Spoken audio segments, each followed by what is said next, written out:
بسم اللہ الرحمن الرحیم۔ دنیا میں ہی جنتی بن جائیں۔ خطبہ جمعہ سیدنا حضرت خلیفۃ المسیح ثانی رضی اللہ تعالیٰ عنہ، فرمودہ 5 نومبر سن 1926۔ میں جماعت کے دوستوں کو نصیحت کرتا ہوں کہ وہ ایسا ایمان اپنے اندر پیدا کریں جو منم علیہ والا ایمان ہے، جس میں کسی قسم کا تزلزل نہ واقع ہو۔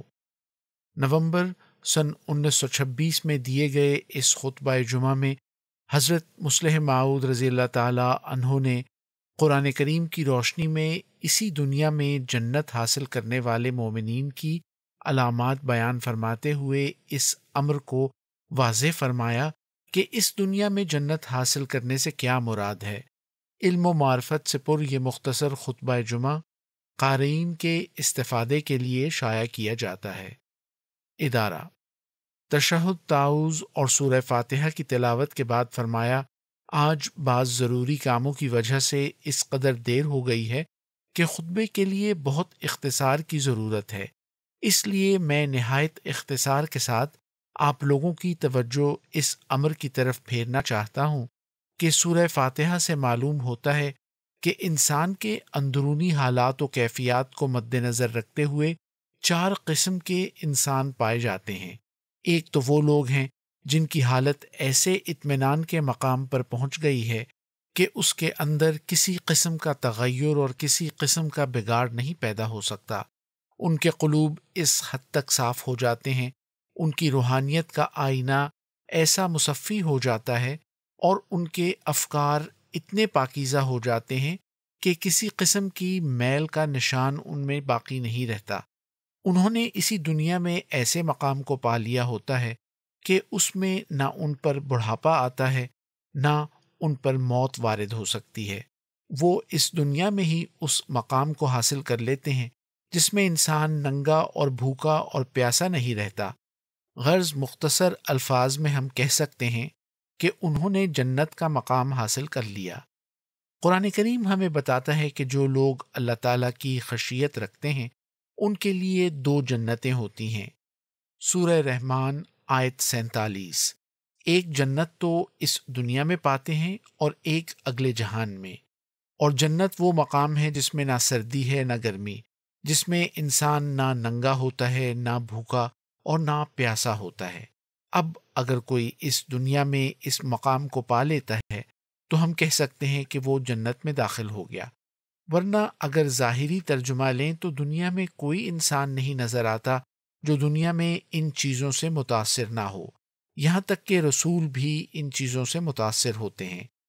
قرآن کریم میں آتا ہے، کوئی نبی ایسا نہیں گزرا جو فوت نہ ہوا ہو، سب فوت ہوتے چلے آئے ہیں۔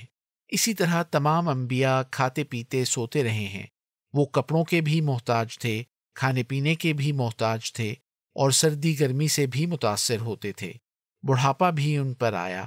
بس اس دنیا میں جنت کے ہرگز یہ معنی نہیں کہ کسی کو ظاہری کپڑوں کی ضرورت پیش نہ آئے اور کھانے پینے کا محتاج نہ ہو۔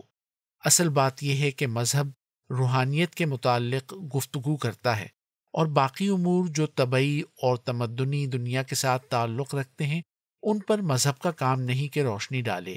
ہاں، جتنے حصے پر روحانیت و اخلاق کا اثر ہوتا ہے اتنے حصے پر بے شک وہ روشنی ڈالتا ہے۔ پس مومن جنت کا وارث نہیں ہو سکتا جب تک کہ وہ روحانی موت سے باہر نہ ہو جائے، اور روحانی موت ارتداد کا نام ہے۔ جو شخص ارتداد سے بالا ہو جائے وہ جنت میں ہے۔ دنیا کا قانون بدل جائے تو بدل جائے، لیکن اس مومن کے ایمان میں کسی قسم کا تغیر نہیں واقع ہوتا۔ ایسا شخص اسی دنیا میں جنت میں ہے۔ اسی طرح وہ مومن بھی جنت میں ہے جس پر بڑھاپے کا اثر نہ ہو۔ روحانی طور پر بڑھاپے کے کیا معنی ہیں؟ اس کے یہ معنی ہیں کہ اس میں جو پہلے خدا تعالیٰ کی راہ میں ہمت اور اخلاص کا جوش ہو اس میں کمی واقع ہو جائے۔ لیکن جنت تو وہ مقام ہے کہ جہاں کبھی زوال نہیں آ سکتا۔ اسی طرح مومن بھی وہی جنت میں سمجھا جائے گا جس پر بڑھاپے کا زمانہ نہ آئے، یعنی اس کی ہمت اور اخلاص میں روز بروز ترقی ہو۔ اسی طرح جنتی کبھی ننگے نہ ہوں گے۔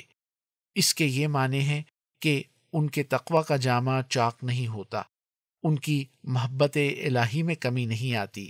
اگر خدا کی محبت جو حقیقی تقوی ہے اس میں فرق آ جائے، جو محبت پہلے ہو نہ رہے، تو وہ شخص جنتی نہیں کہلائے گا۔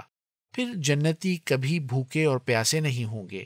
اس کے بھی یہی معنی ہوں گے کہ کھانے سے مراد شریعت کے ظاہری علوم ہیں اور پانی سے مراد شریعت کے باطنی علوم ہیں۔ ظاہری علوم کا تو کھانا عقل کی تسلی کے لیے دیا جاتا ہے، اور دل کی تسلی اور محبت کی ترقی کے لیے باطنی علوم کا پانی پلایا جاتا ہے۔ جس انسان کو یہ مقام حاصل ہو اس پر ایسے علوم کھلتے ہیں کہ جن سے ایک طرف عقل تسلی پائے اور دوسری طرف محبت تر و تازہ اور شاداب ہو۔ ایسا شخص جنتی کہلائے گا، یعنی وہ کبھی بھوکا اور پیاسا نہیں رہے گا۔ یہ منعم علیہ کا مقام ہے، اور اس انعام کے پانے والے یا نبوت کے مقام پر ہوتے ہیں، یا صدیقیت کے مقام پر، یا شہادت کے مقام پر ہوتے ہیں، اور ادنا سے ادنا رتبہ صالحیت کا ہے۔ اس کے مقابل دوسری حالت انسان کی یہ ہوتی ہے کہ مغضوب علیہ میں داخل ہو جائے، یعنی ایسے افعال کرے جن سے خدا کا غضب اس پر نازل ہو۔ بہت سے لوگ منعم علیہ ہو کر پھر ایسی ٹھوکر کھاتے ہیں کہ وہ مغضوب علیہ بن جاتے ہیں۔ اسی لیے فرمایا جو منعم علیہ سے بدل کر مغضوب علیہ بن جاتے ہیں وہ وہی لوگ ہوتے ہیں جو ایسی حرکات کر بیٹھتے ہیں جن سے اللہ تعالیٰ کو اپنے اوپر ناراض کر لیتے ہیں۔ مثلا کبھی وہ اس کے دشمنوں کو مدد دیتے ہیں، کبھی اس کی نافرمانی کر بیٹھتے ہیں۔ مغضوب علیہ وہ شخص ہے جو دشمن کو مدد دے، اور ضال وہ ہے جو نادان دوست ہو، دوستی کا صحیح مفہوم نہ ادا کرے۔ مثلا ایک فریق تو وہ ہے جو دشمن کے ہاتھ میں اسلام کو نقصان پہنچانے والے ہتھیار دیتا ہے، اور ایک فریق ہے جو نادانی سے دشمنی کرتا ہے۔ وہ عمدن دشمنی نہیں کرتا، مگر وہ ایسے ایسے کام کر بیٹھتا ہے جن کے نتیجے میں دشمنی ہوتی ہے۔ گویا مغضوب علیہ تو وہ ہے جو ظاہر اور حقیقت دونوں کو مٹاتا ہے، اور ضال صرف حقیقت کو مٹاتا ہے۔ یہ تین گروہ ہیں جو اس سورہ میں بیان کیے گئے ہیں، اور ایک چوتھا گروہ ہے جو سالک ہے، یعنی ابھی رستے پر چل رہا ہے۔ اس کے متعلق ابھی فیصلہ نہیں کہ کن لوگوں میں شامل ہوگا۔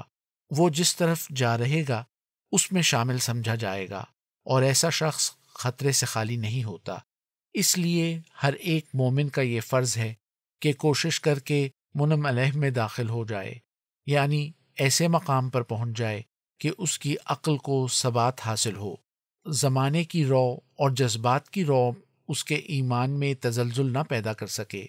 بس میں جماعت کے دوستوں کو نصیحت کرتا ہوں کہ وہ ایسا ایمان اپنے اندر پیدا کریں جو منعم علیہ والا ایمان ہے، جس میں کسی قسم کا تزلزل نہ واقع ہو۔ میں دعا کرتا ہوں کہ اللہ تعالیٰ ان کے ایمانوں کو پہاڑوں کی چٹانوں سے زیادہ مضبوط کرے، اور ایسی تائید و نصرت ان کے شامل حال ہو کہ جس کی وجہ سے ان کو ایسا ایمان حاصل ہو جو ہر قسم کے تزلزل سے محفوظ رہے۔